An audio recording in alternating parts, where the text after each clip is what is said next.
Redmi 9 দেশের বাজারে বেশ কিছু মাস আগে লঞ্চ করা হয়েছিল এই মোবাইলটি। বাজারে এই মোবাইলটা 3টা কালারে পেয়ে যাবেন। কালারগুলো আপনারা এখন দেখতে পাচ্ছেন। আমার হাতে থাকা ভেরিয়েন্টটি গ্রেনাইট গ্রে কালারের।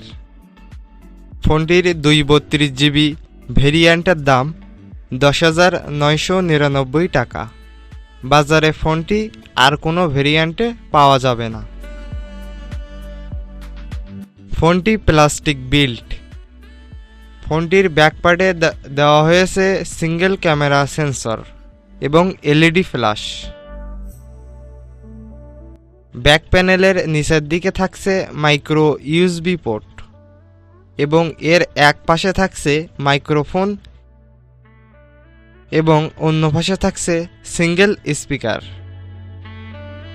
স্পিকারের সাউন্ড কোয়ালিটি আমার কাছে ঠিকঠাক লেগেছে। ফোনটিতে থাকছে না কোনো প্রকার ফিঙ্গারপ্রিন্ট, তবে চাইলে ফোনটিতে ব্যবহার করতে পারবেন ফেস আনলক। ফোনটিতে ফেস আনলক সুবিধা দেওয়া হয়েছে। ফোনটির ওপরের দিকে দেওয়া হয়েছে 3.5 mm হেডফোন জ্যাক। ফোনটির বাম দিকে দেওয়া হয়েছে সিম কার্ড স্লট এবং ডান দিকে দেওয়া হয়েছে পাওয়ার বাটন এবং ভলিউম বাটন। সামনে থাকছে 6.53 ইঞ্চির ডট ড্রপ ডিসপ্লে এবং ফোনটি ছিল পাতলা।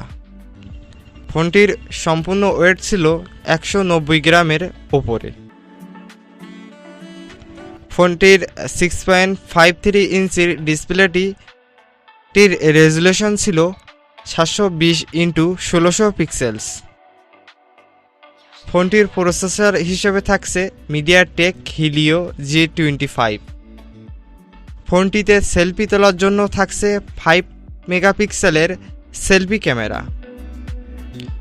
ফোনটিতে খেলতে পারবেন ফ্রি ফায়ার এবং অন্যান্য লো রেজুলেশনের সকল গেমস। ফোনটিতে পাবেন 5000 মিলিঅ্যাম্পিয়ারের ব্যাটারি, যা দিয়ে অনায়াসে একদিনের বেশি ব্যাটারি ব্যাকআপ পেয়ে যাবেন। ফোনটিতে থাকছে অ্যান্ড্রয়েড 10 অপারেটিং সিস্টেম এবং ইউআই হিসেবে থাকছে MIUI 12। তো ভিডিওটা দেখে বুঝতে পেরেছেন ফোনটি কেমন। যাদের বাজেট 10 থেকে 11,000 টাকার ভিতরে তারা এই ফোনটি কিনতে পারেন। এবং এই ছিল আমাদের এই রেডমি 9A মোবাইলের সম্পূর্ণ বিস্তারিত রিভিউ। ভিডিওটা ভালো লেগে থাকলে বন্ধু বান্ধবের মাঝে অবশ্যই শেয়ার করে দিবেন এবং আপনি যদি আমাদের তরল টেক চ্যানেলে নতুন হয়ে থাকেন তাহলে অবশ্যই চ্যানেলটিকে সাবস্ক্রাইব করবেন।